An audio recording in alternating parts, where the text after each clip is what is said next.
Et si je vous disais que l'arme la plus redoutable que les femmes ont toujours utilisée pour dominer les hommes n'est ni la beauté, ni le charme, ni même la manipulation?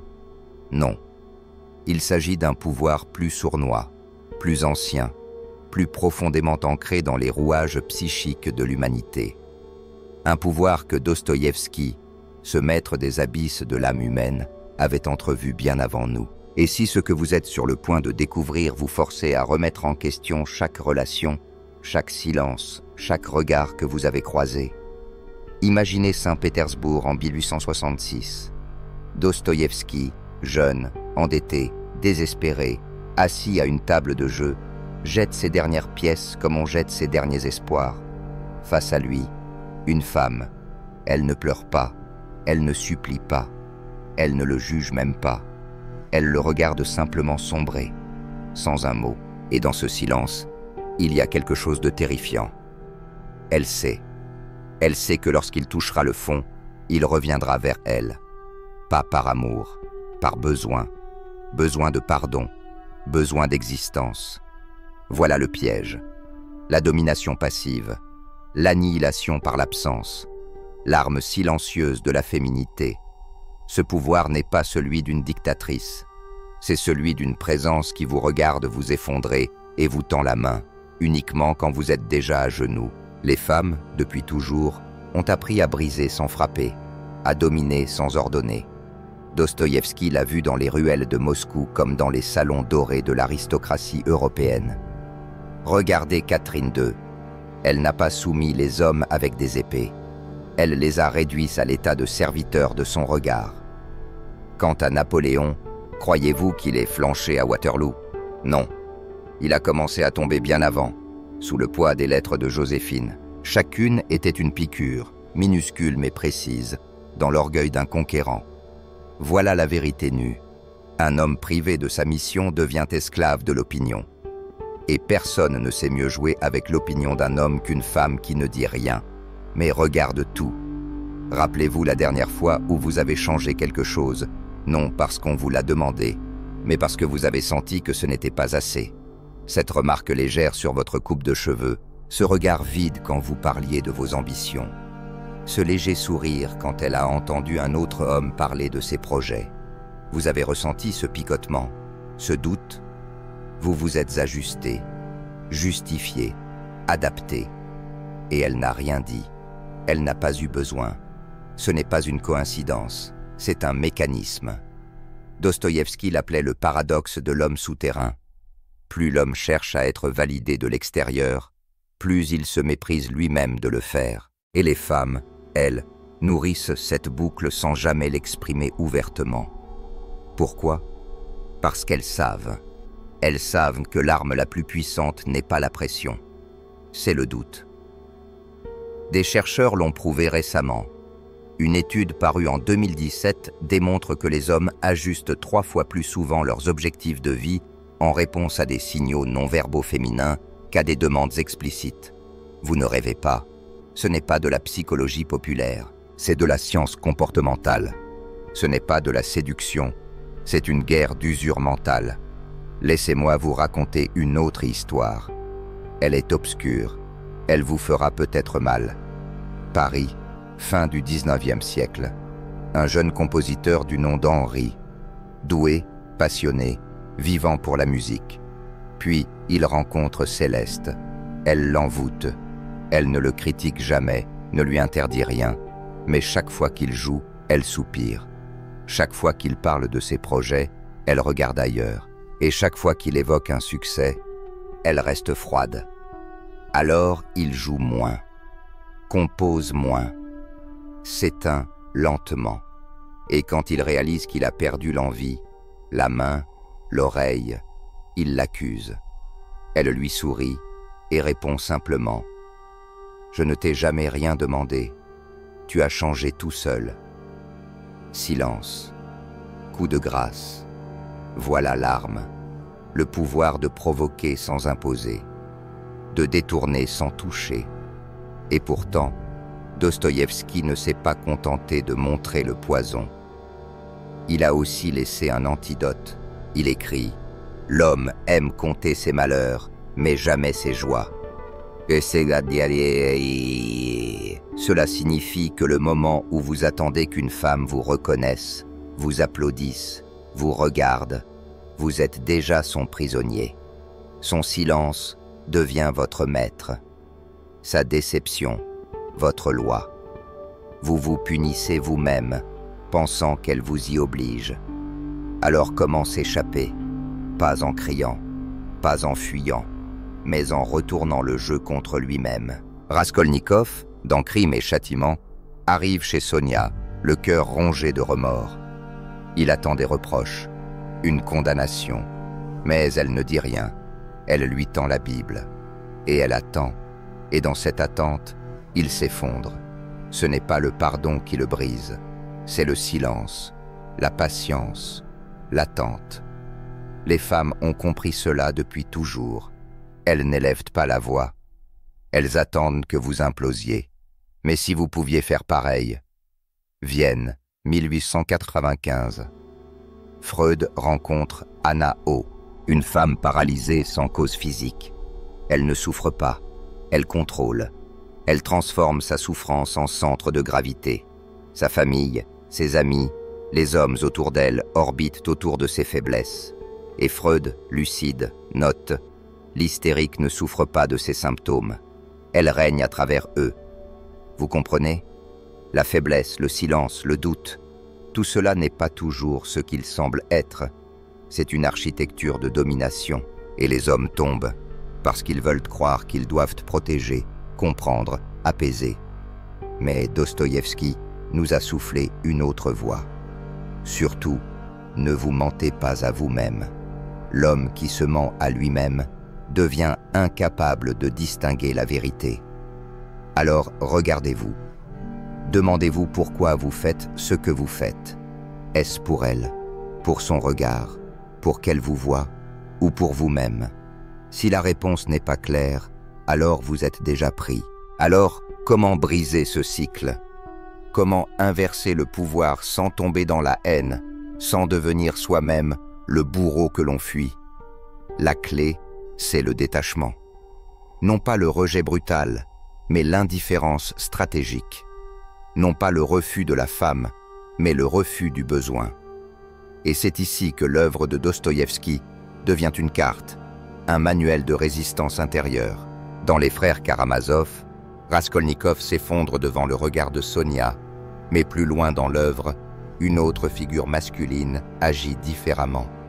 Ivan, l'intellectuel, le rationnel, entre en confrontation avec Katerina Ivanovna. Elle l'aime, ou plutôt, elle exige son amour. Mais ce n'est pas un amour tendre, c'est une inquisition déguisée en passion. Elle presse, elle pousse, elle tord ses mots jusqu'à ce qu'il cède, jusqu'à ce qu'il craque. Et quand il explose enfin, « Tu me tortures !» Elle pleure, pas parce qu'elle est blessée, mais parce qu'elle a gagné. Il a réagi, il est tombé dans le piège. C'est ça, le duel dostoïevskien. L'ultime tactique féminine, l'escalade émotionnelle. Lorsque l'indifférence ne fonctionne plus, elles amplifient, elles crient, elles accusent, elles pleurent. Non pour guérir, mais pour tester, pour provoquer. Et la majorité des hommes, élevés dans la crainte des larmes féminines, cèdent immédiatement. Mais Dostoïevski avait compris. Le véritable pouvoir, c'est de ne pas fléchir. Imaginez Saint-Pétersbourg, 1849. Le jeune Fiodor, emprisonné pour activisme, se tient face à un peloton d'exécution. Les fusils sont levés, l'ordre est donné, et au dernier instant, une grâce royale est annoncée. La torture n'est pas dans la mort, elle est dans l'espoir. Le tsar voulait le voir supplier, implorer, mais Dostoïevski ne plia pas. Il écrira plus tard « L'homme qui se courbe devant la terreur cesse d'être un homme ». La leçon est claire. Si vous réagissez aux larmes, aux cris, aux jeux émotionnels, vous êtes déjà vaincu. Les femmes escaladent parce qu'elles savent que cela fonctionne. Mais si cela ne fonctionne plus, si vous devenez l'homme qui regarde sans trembler, qui écoute sans se justifier, le jeu s'effondre. Prenons l'exemple de Sergueï, officier russe au XIXe siècle. Il entretient une liaison avec une femme mariée, Natalia. Passion, puis obsession. Et lorsqu'il tente de s'en libérer, elle ne s'effondre pas, elle ne supplie pas. Elle brûle ses lettres devant lui et murmure « Désormais, tu penseras à moi chaque fois que tu verras le feu. » C'est excessif, mais c'est révélateur. Quand une femme sent le contrôle lui échapper, elle ne recule pas, elle frappe plus fort. Une étude publiée en 2020 dans Psychological Science a révélé que les femmes sont 47% plus susceptibles d'utiliser ce qu'on appelle le terrorisme émotionnel. Pleurs soudains, menaces, humiliation publique, lorsqu'elles sentent leur partenaire se détacher. Le réflexe terre brûlée. Mais une fois encore, l'homme souterrain a une réponse. Il dit « Je suis seul et ils sont tous ». Cela signifie « Soyez prêts à devenir le méchant de son histoire, le monstre, le traître, le salaud, non pas parce que vous l'êtes, mais parce que vous n'avez pas besoin qu'elle pense autrement. Voici comment cela fonctionne. Phase 1. L'accusation. Quand elle sent que vous lui échappez, elle vous accuse de la chose qu'elle redoute le plus. L'abandon, l'indifférence, la cruauté. Dans les démons, Lyssa accuse Stavrogin de lui avoir tué l'âme, non parce qu'il l'a fait, mais parce qu'elle a besoin d'une réaction. Et les hommes, paniqués, tombent dans le piège. Ils nient, ils expliquent, ils se justifient. Grave erreur. La stratégie souterraine. Acquiescer. Oui, je suis un monstre. Et alors? C'est le coup de poing verbal auquel elle ne s'attend pas. Cela neutralise la reine. Le combat n'a plus de sens si vous ne le refusez pas, mais l'acceptez avec froideur. Phase 2. L'embuscade émotionnelle. Les pleurs, les reproches, le « tu n'étais pas comme ça avant », le « je ne te reconnais plus ». Mais Dostoïevski a vu clair dans ce théâtre. Dans L'Idiot, Nastasia jette une liasse d'argent dans le feu et défie Rogojine de la récupérer. Ce n'est pas une question d'argent, c'est un test.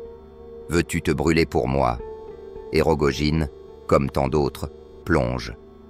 Mais imaginez une autre réaction. Un rire. Un « brûle tout, j'en gagnerai davantage ». C'est ça la puissance. L'homme que les larmes ne peuvent plus faire plier et l'homme que les femmes ne peuvent plus dominer. Phase 3. L'ultimatum social. Quand le privé échoue, elle passe au public. Elle parle de vous à ses amis, à vos amis, à tout le monde. Elle vous dépeint comme le fautif, le traître. Elle vous isole. Et la plupart des hommes, incapables d'être détestés, supplient, négocient, capitulent. Mais dans Crime et Châtiment, Raskolnikov ne confesse pas parce qu'il est piégé. Il confesse parce qu'il le choisit. Il refuse de laisser la société décider de sa culpabilité. Appliquez cela. Quand elle vous traîne dans le tribunal de l'opinion, ne plaidez pas. Quittez la salle. Laissez-la parler seule. Le pouvoir d'une femme s'épuise quand il n'y a plus personne pour l'écouter. Et l'arme ultime, celle que presque aucun homme n'ose manier, l'indifférence, avec le sourire. Dans les carnets du sous-sol, le protagoniste écrit « Je ne suis devenu ni bon ni mauvais, ni héros ni vermine ». Voilà son pouvoir. Il ne peut être défini. Il échappe aux étiquettes. Il est libre parce qu'il ne joue plus le jeu. Alors quand elle escalade, pleure, hurle, accuse, ne faites rien. Souriez. Observez. Laissez-la s'épuiser. Une étude de 2018 a montré que les hommes qui restaient calmes et indifférents pendant les conflits émotionnels conservaient le pouvoir dans la relation dans 72% des cas. Pourquoi? Parce que le conflit féminin est une invitation, une danse. Si vous refusez de danser, elle tombe seule. Mais il existe une dernière manœuvre, la plus cruelle, la plus élégante. Dostoïevski l'a formulée ainsi. La meilleure façon d'empêcher un prisonnier de fuir, c'est de lui faire croire qu'il n'est pas enfermé.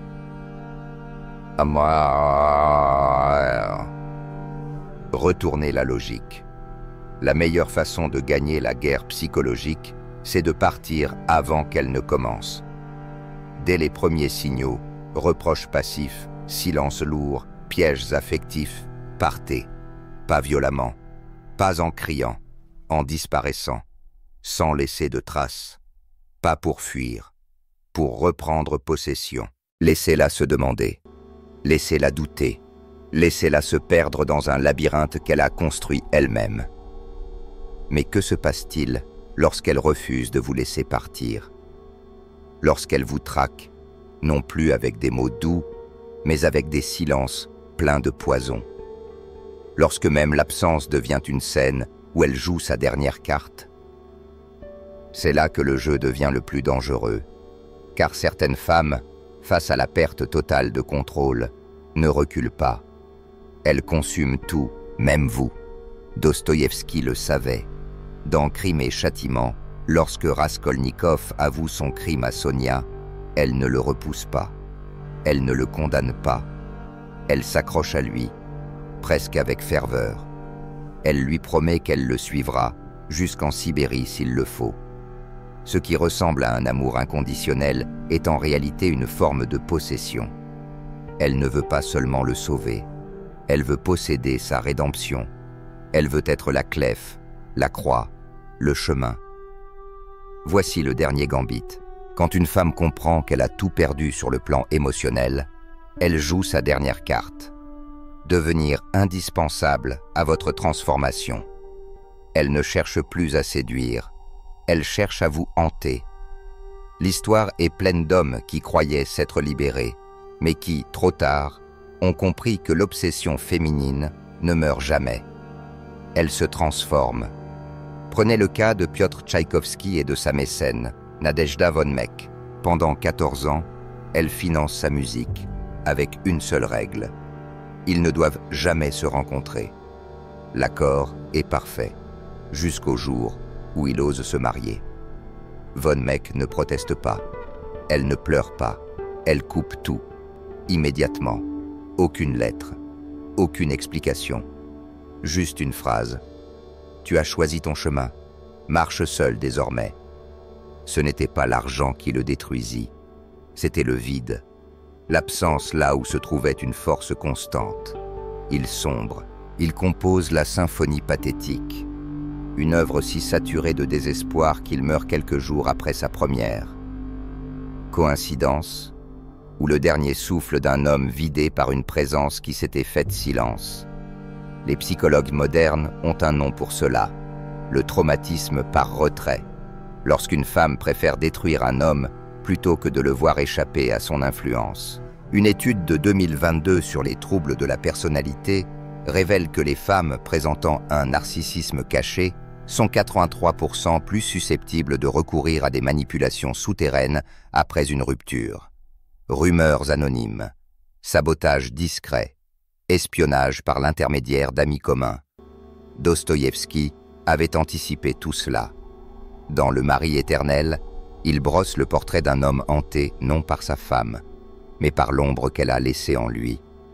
Ce n'est pas l'amour qui revient, c'est le besoin toxique qu'elle a implanté, le programme qui tourne en arrière-plan, même après sa disparition.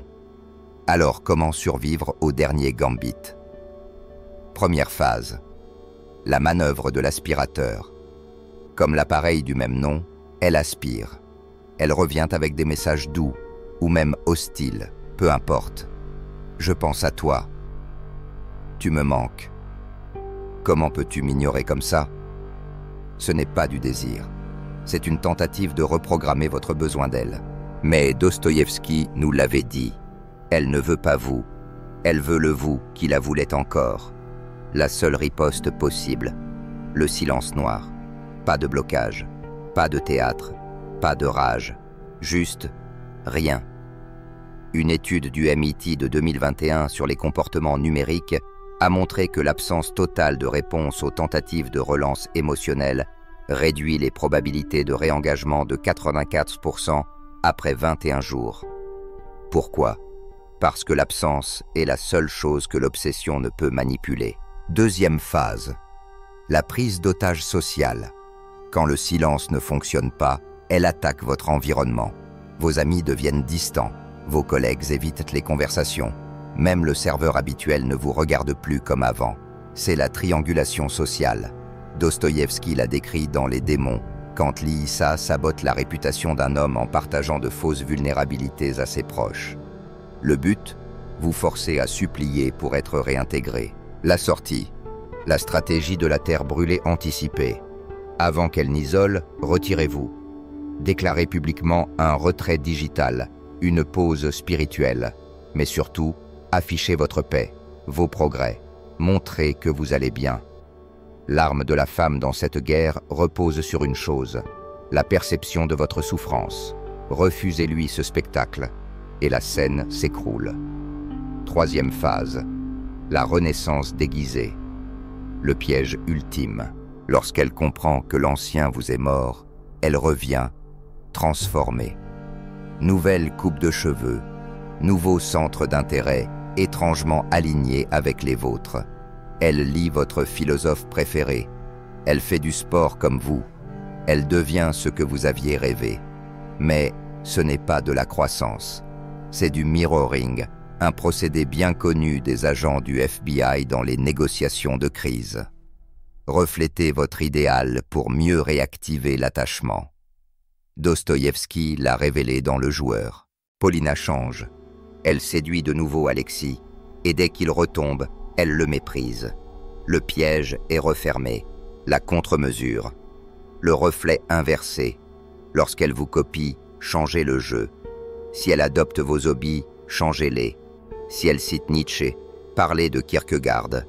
Soyez insaisissable. Une étude de Cambridge en 2023 montre que la disruption des schémas prévisibles est le facteur NDG1 dans la désactivation de l'attachement obsessionnel. Mais Dostoïevski gardait son insight le plus noir pour la fin. Il écrit dans Les carnets du sous-sol, l'homme est parfois extraordinairement, passionnément amoureux de sa propre souffrance. C'est ça, le dernier piège. Vous vous attachez à vos chaînes. Vous aimez la douleur parce qu'elle vous prouve que vous ressentez encore. Mais l'homme souterrain, lui, refuse le traitement. Il dit « Je suis malade, je suis méchant, je refuse qu'on me soigne ». Ce n'est pas un appel à l'autodestruction. C'est un manifeste. Il est libre parce qu'il ne cherche plus à être sauvé. Et lorsque la femme réalise qu'elle ne peut plus vous blesser, qu'elle ne peut plus vous sauver, qu'elle ne peut plus vous façonner, alors elle n'a plus de prise. Elle ne peut que reculer dans l'ombre, sans pouvoir emporter avec elle ce qu'elle n'a pas pu dominer. C'est ici que réside la véritable liberté masculine. Pas dans la force, pas dans la vengeance, mais dans l'absence totale de dépendance affective, dans le pouvoir de marcher seul, sans peur, sans justification, dans le silence total de l'âme qui n'attend plus rien. Dostoïevski est mort avec la Bible de Job dans les mains.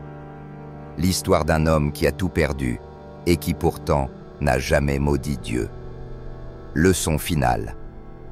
La domination féminine meurt au moment exact où vous regardez le gouffre de la solitude absolue et que vous comprenez que vous êtes devenu ce gouffre